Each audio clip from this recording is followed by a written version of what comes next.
তো হ্যালো বন্ধুরা, এখন আমি যাচ্ছি কোচিং। আর কোচিং এ যেতে যেতে এটা হচ্ছে তার মেন রাস্তা, কারণ মেন রাস্তাতে তোমরা তো জানোই যে কোচিং আমরা কি করতে যাই, অবভিয়াসলি পড়াশোনা করতে।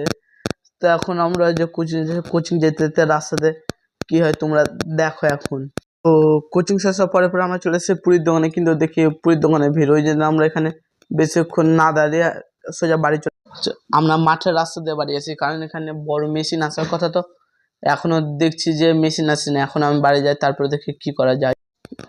এরপর আমি যখন মাঠে আসি তখন দেখি আমার আসতে দেরি হয়ে গেছে, মেশিনে যে এসে সব গম কেটে দিয়ে চলে গেছে। তো আমার খুব দুঃখ লাগলো, ভাবলাম যে মেশিনটিকে দেখো, তো মেশিনটিকে দেখা হলো না। ঠিক আছে, তো যে এরপর কাজ টাজ করে আমি বেরিয়ে পড়লাম বাড়ি যাওয়ার উদ্দেশ্যে। আর তোমরা আমার স্পিডের কথা তাকায় না, দেখো কত সুন্দর লাগছে। ওই আমার এমনিতে মনটা খুব খারাপ, আমি মেশিনটিকে দেখতে পাইনি, তার উপরে আরও মন খারাপ হচ্ছে যে এত রোদে আমি বাড়ি যাচ্ছি। আচ্ছা ঠিক আছে বন্ধুরা, এখন যে বাড়ি যাই, তোমরা থাকো আমিও থাকি।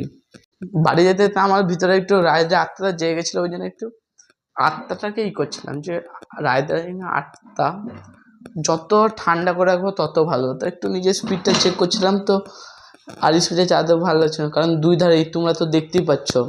ঠিক আছে, এরপরে পরে যে খাওয়া দাওয়া সেরে দেখি এখানে ভুট্টাগুলো সব চলে এসেছে, ওই জন্য ডাক্তার ভুট্টাগুলো খুব ফেলে দিচ্ছে, এরকম করতে তো আমাদের একটি বস্তা ছিঁড়ে গেলো। আচ্ছা ঠিক আছে বন্ধুরা, আজকের নতুন ব্লগ এখানে শেষ করলাম, আমাকে লাইক সাবস্ক্রাইব করে দিও।